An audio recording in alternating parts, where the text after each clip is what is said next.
Being a very modular rifle, the AR-15 offers a countless array of options for the handguard.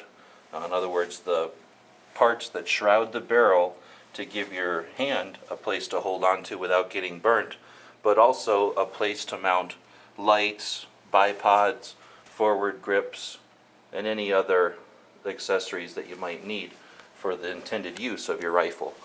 We're going to go ahead and put the camera on a tripod and talk about some of these different options that are available. We've talked a bit about rails and the history of rails and the types of rail options that are available, but we haven't touched yet on why you'd want to put a rail or a railed handguard onto an AR-15. So let's talk about that next. The AR-15, being a very modular rifle, as I keep saying, lends itself to lots of different uses, and those are going to range from hunting to tactical to sport shooting, and all of those shooters are going to have different requirements out of their rifle. So let's start with your typical quad rail setup, like this Daniel Defense Omega rail. We start out with the standard AR. It's got the flat top or railed upper receiver, which blends seamlessly into their Omega rail. It's got rails on the top, on the bottom, and on both sides. Now this particular one also has a quick detach sling swivel on both sides, so that you don't have to buy any additional accessories if you want to run a 2-point sling with that. Now, a couple of reasons why you might want to put on a rail are obvious. Something like a weapons light has, again, the type of attachment that's going to connect to these 1913 Picatinny style rails, and you're going to have a place to put a pressure switch or a remote switch for that light. And obviously, or maybe not obviously, but as you can imagine, holding a firearm up, having ability to have light where your bullets are going to go can be a major advantage in a tactical situation. But there's other reasons why you may want to install a rail. For example, a bipod. If you're shooting competitively or for the longer distances, having a bipod or a nice bipod like this one, what's this, a Tango Down, this one will attach to that rail, ideally a free-floating rail like this one, so that you don't interfere with your shot, as far as the barrel.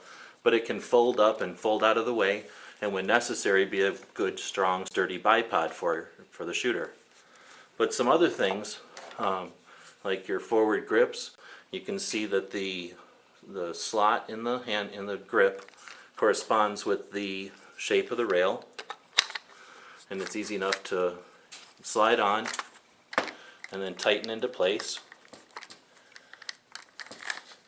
Now as I tighten the bottom of this grip, a slot is going to come up, or two of those slots are going to come up and fill the grooves here and become a very sturdy attachment point. And although this might seem rudimentary, what we're talking about here is giving the shooter an additional anchor point for shooting around cover or for manipulating the firearm. And a lot of shooters have taken to this more modern style of shooting where they reach their arm out for a rifle isosceles type of grip, and this gives them an anchor point or a reference point so that they can quickly achieve a consistent grip.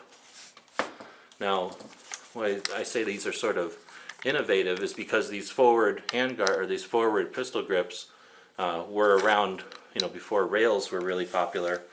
But Magpul, a company that does a lot of innovative designs and concepts, have made this little contraption called the angled forward grip. And yes, I don't have it installed correctly, but this is just for demonstration. But you can see that that's a radically different style of hand grip than the standard. So they've really allowed manufacturers to become a little more innovative. And once you get into taking a look at the different accessories that are available for your AR or weapons rails, you'll see that there's lots of developments being made in light attachments, low profile light attachments, iron sights, flip up iron sights, optics risers, optics platforms, quick detach systems.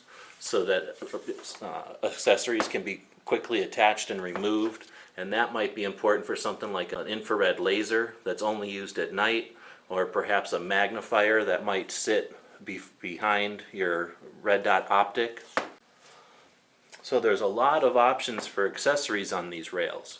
Now you'll notice that on most quad rails, you've got a lot of real estate that's covered by rail. And as we mentioned earlier, some of the newer systems are eliminating the weight and real estate with rail and offering just an extruded tube with rail on just the top. And that's done to lighten it up, but also to reduce costs and manufacturing processes. We'd like to thank you for watching. We had a lot of fun putting together this guide. It took quite a while to set everything up, a few hours to film. We ended up with well over an hour worth of raw video. We edited all that down to about a 45-minute final product. So we're really looking forward to the comments and conversation that this guide will create, and hopefully we save people some time and perhaps a little money on their next AR build. Let us know what you think. Let us know what you'd like to see in future videos. And again, thanks for watching. We'd also like to thank our friends over at Tucson Guns. They're a gun shop here in Tucson, Arizona. They help keep our websites running, and they made this video possible. It was with their encouragement and assistance that we were able to get all the resources we needed for this one. They're a great bunch of guys. They really know what they're doing as far as putting together the AR-15s. So if you have any questions, feel free to give them a call.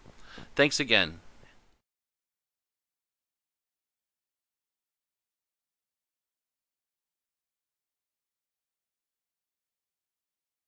The guys and gals of GunWebsites.com encourage you to take a CCW class every year, practice at least once a month, and carry every day. Thanks for watching GunWebsites.com.